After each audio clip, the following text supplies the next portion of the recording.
ये आकाशवाणी रायपुर है। प्रादेशिक समाचार बुलेटिन के साथ मैं शुभ्रा भट्टाचार्य। और अब पेश है आज के मुख्य समाचार।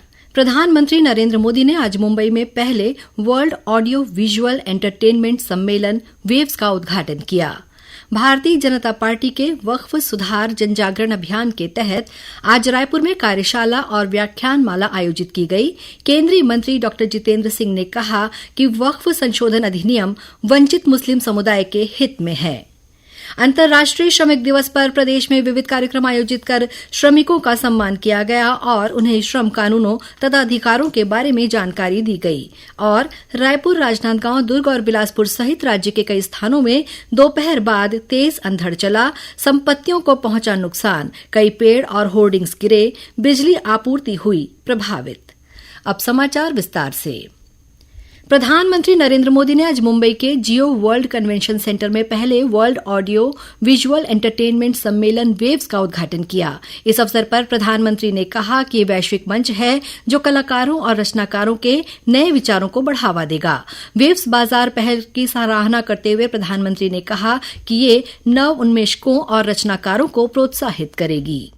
100 से अधिक देशों के आर्टिस्ट, इनोवेटर्स, इन्वेस्टर्स और पॉलिसी मेकर्स एक साथ एक ही छत के नीचे एकत्र आए। वेव्स ये सिर्फ एक्रोनिम नहीं है, ये वाकई एक वेव है। कल्चर की, क्रिएटिविटी की, यूनिवर्सल कनेक्ट की। प्रधानमंत्री ने कहा कि वेव्स सम्मेलन में भारत की रचनात्मक ताकत वैश्विक मंच पर उजागर होगी। उन्होंने कहा कि भारत के एनिमेशन और ग्राफिक डिजाइन उद्योग के लिए खुद को वैश्विक मंच पर स्थापित करने का महत्वपूर्ण अवसर है। वेव्स सम्मेलन के उद्घाटन सत्र को संबोधित करते हुए सूचना और प्रसारण मंत्री अश्विनी वैष्णव ने कहा कि सम्मेलन नए आर्थिक अवसर सृजित करेगा। उन्होंने कहा कि सम्मेलन रचनाकारों को वैश्विक मंच प्रदान करेगा और नई प्रौद्योगिकी के बारे में जानने का अवसर देगा। श्री वैष्णव ने कहा कि ये रचनाकारों को विश्वभर के क्रेताओं और निवेशकों से जोड़ेगा। भारतीय जनता पार्टी द्वारा प्रदेश में वक्फ सुधार जनजागरण अभियान चलाया जा रहा है। इस संदर्भ में आज केंद्रीय मंत्री डॉ जितेंद्र सिंह रायपुर आए। प्रदेश भाजपा कार्यालय में पत्रकारों से चर्चा करते हुए केंद्रीय मंत्री ने कहा कि वक्फ संशोधन अधिनियम वंचित मुस्लिम समुदाय के हित में है। उन्होंने कहा कि पूर्व के वक्फ कानून के कारण अनेक घोटाले हुए हैं और वक्फ की करीब 80% संपत्ति पर भ्रष्टाचार या अवैध कब्जे के आरोप हैं। केंद्रीय मंत्री ने कहा कि कानून में संशोधन होने से अब इस स्थिति में सुधार आएगा। ये मुसलमान समुदाय के ही हक में लाया गया एक अधिनियम है। वक्फ का अर्थ होता है वक्फ कर देना, समर्पित कर देना। जो इस समुदाय के पिछड़े वर्ग के लोग हैं उनको अतिरिक्त सहयोग देने के लिए कोई एक प्रावधान रहे, जिसमें एक तरह का चैरिटी भी रहता था, दान भी रहता था, लेकिन वो उसके काम आए जो सही मानों में इसका हकदार है। मोदी जी की प्रेरणा से लाया गया ये अधिनियम न केवल वंचित मुस्लिम समुदाय के हित में है, बल्कि इस्लाम धर्म के भी सर्वोच्च मूल्यों का सम्मान देने वाला। अपने रायपुर प्रवास के दौरान केंद्रीय मंत्री डॉ जितेंद्र सिंह मेडिकल कॉलेज सभागृह में वक्फ संशोधित अधिनियम के संबंध में मुस्लिम समाज और अन्य समाज के बुद्धिजीवी वर्ग को जागरूक करने के लिए आयोजित व्याख्यानमाला में भी मुख्य वक्ता के रूप में शामिल हुए। इस अवसर पर मुख्यमंत्री विष्णुदेव साय भी उपस्थित थे। इससे पहले भारतीय जनता पार्टी की प्रदेश इकाई द्वारा आज रायपुर स्थित पार्टी मुख्यालय कुशाभाऊ ठाकरे परिसर में वक्फ बिल पर कार्यशाला आयोजित की गई। इस कार्यशाला को भाजपा के राष्ट्रीय महामंत्री डॉ राधा मोहन दास और मुख्यमंत्री विष्णुदेव साय ने संबोधित किया। केंद्रीय मंत्रिपरिषद द्वारा जातीय जनगणना कराए जाने के निर्णय का मुख्यमंत्री विष्णुदेव साय ने स्वागत किया है। उन्होंने कहा है कि यह निर्णय सामाजिक सद्भाव और देश के सर्वांगीण विकास के लिए महत्वपूर्ण है। बस्तर संभाग के कांकेर, नारायणपुर, सुकमा और बीजापुर जिलों से आए नक्सल हिंसा से पीड़ित ग्रामीणों के प्रतिनिधि मंडल ने आज रायपुर में राज्यपाल रमिंडेका और मुख्यमंत्री विष्णुदेव साय से भेंट की। इस दौरान नक्सल पीड़ित ग्रामीणों ने राज्यपाल और मुख्यमंत्री को अपनी समस्याओं से अवगत कराया तथा ज्ञापन सौंपा। राज्यपाल ने सभी पीड़ितों से बातचीत की और शासन की ओर से नक्सल हिंसा से प्रभावित ग्रामीणों को जो सहायता राशि उपलब्ध कराई गई है उस राशि का सदुपयोग करने को कहा। वहीं मुख्यमंत्री से मुलाकात के दौरान प्रतिनिधिमंडल ने कर्रेगुट्टा की पहाड़ियों में चल रहे नक्सल विरोधी अभियान को निर्णायक मोड़ तक पहुंचाने की अपील की। मुख्यमंत्री ने प्रतिनिधिमंडल की बातों को गंभीरता से सुना और आश्वस्त किया कि राज्य सरकार नक्सलवाद के समूल उन्मूलन के लिए पूरी तरह प्रतिबद्ध है। आज सुकमा, बीजापुर और कांकेर क्षेत्र से जो नक्सल पीड़ित हैं, जिन्होंने नक्सलियों के कारण किसी ने अपनी आंख खो दी, किसी ने पैर खो दिया, ऐसे सभी मिलके आज यहाँ पर मुलाकात करने आए हैं और आवेदन में आग्रह किए हैं कि अभी जो कर्रेगुट्टा पहाड़ी में छत्तीसगढ़ और तेलंगाना के बॉर्डर में है, उसमें जो नक्सल ऑपरेशन चल रहा है को जारी रखने के लिए आवेदन लगा रहे हैं। मुख्यमंत्री विष्णुदेव साय ने आज रायपुर में दृष्टि और श्रवण बाधित बच्चों के लिए 2 विशेष बसों को हरी झंडी दिखाकर रवाना किया। ये बसें रायपुर और बिलासपुर स्थित शासकीय दृष्टि और श्रवण बाधित विद्यालयों में अध्ययनरत डे स्कॉलर बच्चों को प्रतिदिन निःशुल्क घर से स्कूल और स्कूल से घर तक पहुंचाएंगी। प्रादेशिक समाचार आप आकाशवाणी रायपुर से सुन रहे हैं और अब आगे बढ़ते हैं बाकी के समाचारों की ओर। प्रदेश में आज दोपहर बाद अचानक मौसम बदला और राजधानी रायपुर, बिलासपुर, राजनांदगांव और दुर्ग सहित कई शहरों में तेज अंधड़ चलने के साथ ही बारिश हुई। रायपुर में करीब 90 किलोमीटर प्रति घंटे की रफ्तार से अंधड़ चलने से कई जगहों पर पेड़ और होर्डिंग्स गिर गए। वहीं रायपुर सहित अनेक स्थानों पर बिजली आपूर्ति प्रभावित रही। सिमगा स्थित टोल प्लाजा के क्षतिग्रस्त होने का समाचार मिला है। वहीं रायपुर में देवेंद्र नगर स्थित चौक पर ट्रैफिक सिग्नल के पास बना शेड गिर गया, जिससे कुछ वाहन क्षतिग्रस्त हुए हैं। भिलाई में भी तेज हवाओं के साथ बारिश हुई। हवाएं इतनी तेज थी कि पार्किंग में खड़े 2 पहिया वाहनों के गिरने के समाचार मिले हैं।